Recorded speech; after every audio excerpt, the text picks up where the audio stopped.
Today we're going to watch a video of a crumpled piece of paper as it drops to the floor. We'll extract motion data from the video, construct models using Newton's second law, and compare the predictions of the models with the observations. Much of what we talk about will seem familiar from our past work because we're using the same fundamental principles and key tools and techniques to understand and to predict motion. First, let's discuss extracting the motion data from the video of the crumpled paper. We are using the same procedures we discussed in detail earlier when we examined the motion of the soccer ball. Those steps can be reviewed by looking back at that video, so we won't repeat those steps here. We encourage you to try analyzing the motion of the paper on your own. You can do that with Tracker and the sample video, which you can download using the link which should pop up now. Here's the summary from my analysis. The video was recorded at 30 frames per second, and the height of the student shown, 1.88 meters, was used to calibrate the length scales in the video. The coordinate system was chosen with the origin at the center of the paper, just before it was dropped. The y-axis was aligned such that the object moved in the -y direction as it fell. Note that because the camera was tilted when the video was made, we need to tilt the coordinate system slightly to align the y-axis with the direction of motion. We marked the center of mass for the object by eye in each frame. In many frames, the object was blurred, and we marked the center of the blur as our best estimate for the center of mass, the average position of the object. From the analysis, we obtained the observed position of the object as a function of time, shown in blue squares in a plot that we generated using a spreadsheet. We see that the motion of the falling object is observed for a total duration of 0.7 seconds, and we emphasize that at the beginning of the video, where we start our analysis, the object is located at the origin, by virtue of our choice of coordinate system, and the object is at rest. It's moving with zero velocity.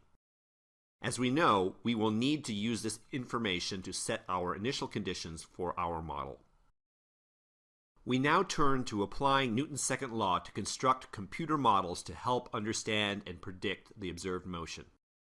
We have a case where the velocity is changing, meaning the change in the velocity is non-zero. So as we discussed, this suggests we have F net is non-zero. So there's at least one agent in the surroundings that's exerting an influence on the object. We suggested earlier that the Earth exerts a force, the weight force, on the object. So let's start with a model that includes the weight force as the only force, and therefore the weight force is the net force acting on our object. And let's see whether the model we build with that assumption can predict the observed motion. We'll start by launching VIDLE, and from within VIDLE, we'll open the Python program lab2start.py. As always, we encourage you to go through these computer modeling steps on your own. To help you get off to a quick start, you can obtain this Python program and supporting files using the link which should pop up now. Let's run the program. If you do so and you see something like this, then the program is ready for us to put in the correct physics. So let's get right to it. First, by putting in the correct initial conditions and system properties. With many of the lines of code we will now show, we will already have made the necessary changes. As we point those out, you can make the same changes if you're following along with your own code. So right off the bat, we know we need to specify the mass of the crumpled paper, which we measured to be 2.93 grams using a good scale. So as usual, we convert all units to SI because we're using SI units here. We also need to specify the initial position and initial velocity that we estimate from our analysis of the video. As we already said, the initial velocity is 0 since the object is dropped from rest, and with our choice of coordinate system, the object starts at the origin. We also choose to start measuring time at t = 0 seconds at the start of our observation. We have some additional initialization to look at. We need to check our time step delta t to make sure it's small compared to the 0.7 second duration of the observation. Here we see it set at 0.001 seconds, so that seems reasonable. We also need to provide some initialization for the interactions we're modeling. In our model for the weight, we need to specify the constant g to describe the magnitude of the weight force. And we also need to define here the axis unit vector, j hat, that we will use to specify the direction of the weight force. Now let's look at the loop, where we do the actual motion prediction using Newton's second law repeatedly. We've already put in the correct code here for predicting new velocities using Newton's second law, and for using the velocity predictions to update the predicted positions. We also have set the total time we're making predictions to be consistent with the total observation time of the analyzed motion in the video. Up to this point, all of these steps are basically the same procedures we applied earlier with our models in constant velocity motion. Now we come to the chief difference. We need to specify the non-zero net force of the surroundings on our system, the falling object. We said we're going to assume that the net force is just due to the Earth's gravitational pull, the weight.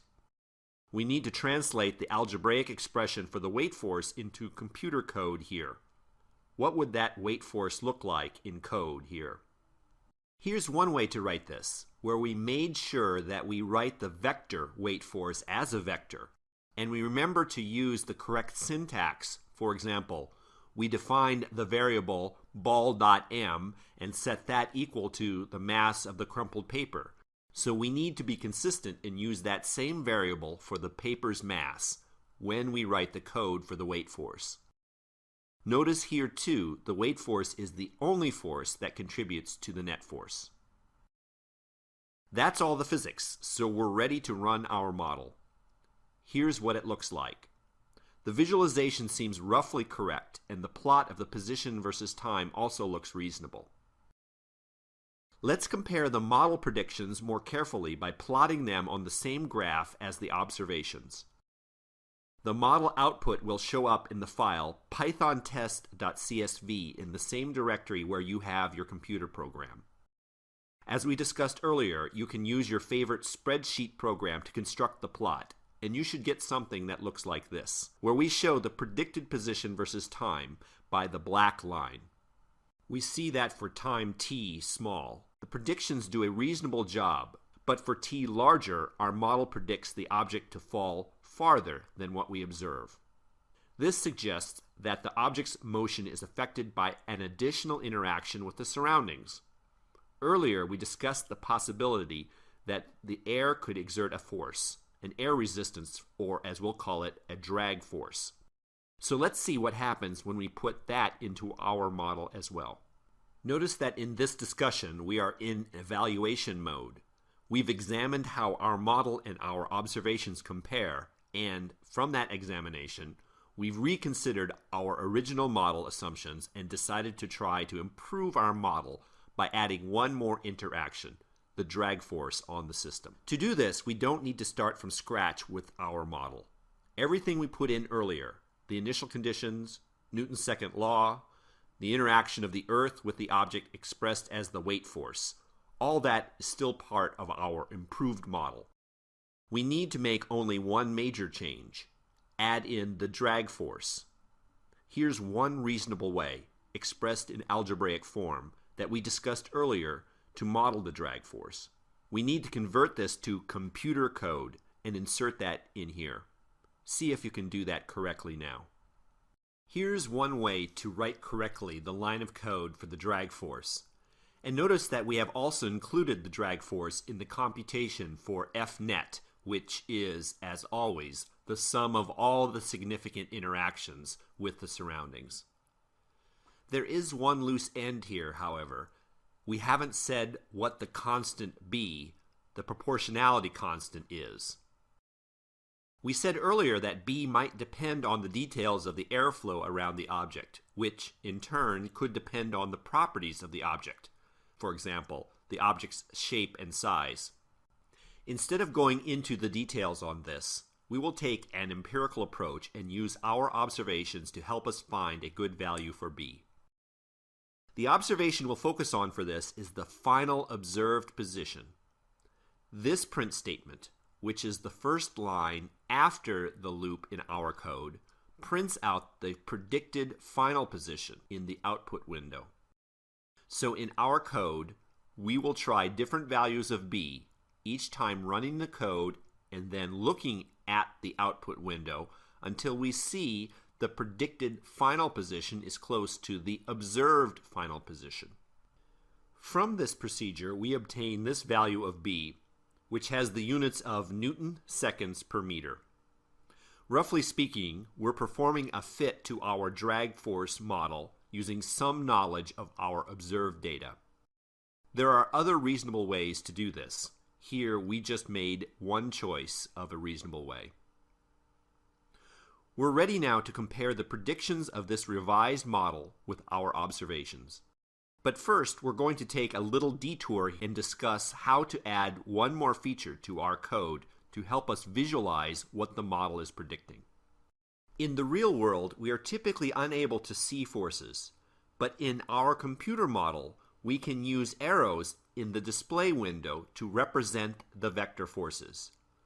By watching how the arrows change in the display window as the visualized object moves, we can get some insight into how the forces on the object behave in our real-world observations. To put arrows into the visualization, we first need to create the arrows. The lines of code that do this for 2 arrows are already in place. The color of the arrows is set here. Now inside the loop, just after the code that specifies the quantities that we are graphing, we need to specify the lines of code that tell the computer how to draw the arrows. 1 to represent the weight force, and 1 to represent the drag force.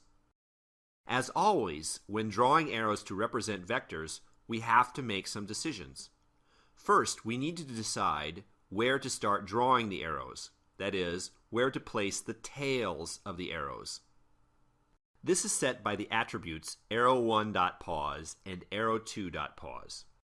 A natural choice is to put the tails on the falling object that is being pushed and pulled by the forces.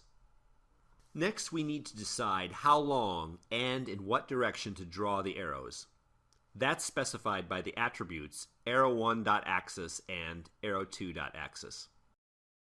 The forces themselves contain the direction and magnitude information, so you might think that all we need to do is simply set these attributes equal to the predicted forces, say something like this.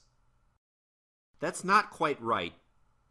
You'll recall that an arrow's length only represents the magnitude of the force.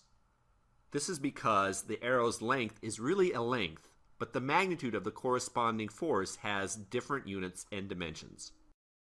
So we need to make an extra decision about how long to draw an arrow for a given magnitude of force. Let's work out how to make that decision for the weight. For our crumpled paper, the magnitude of the weight is approximately 0.03 newtons. We need to decide how long to draw the arrow to represent this magnitude. Our visualization window represents a field of view that is a few meters on each side.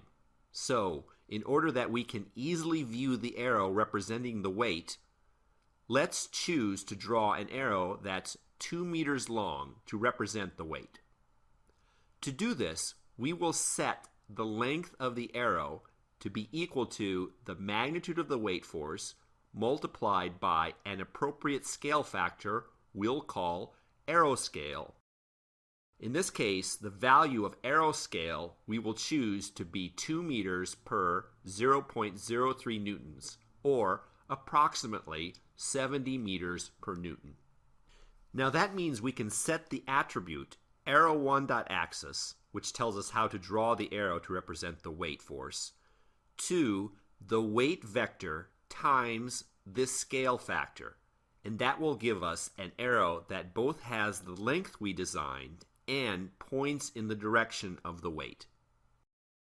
This is a little involved, but it's necessary as we have to be very specific like this when we tell the computer to draw an arrow to represent a vector quantity like a force.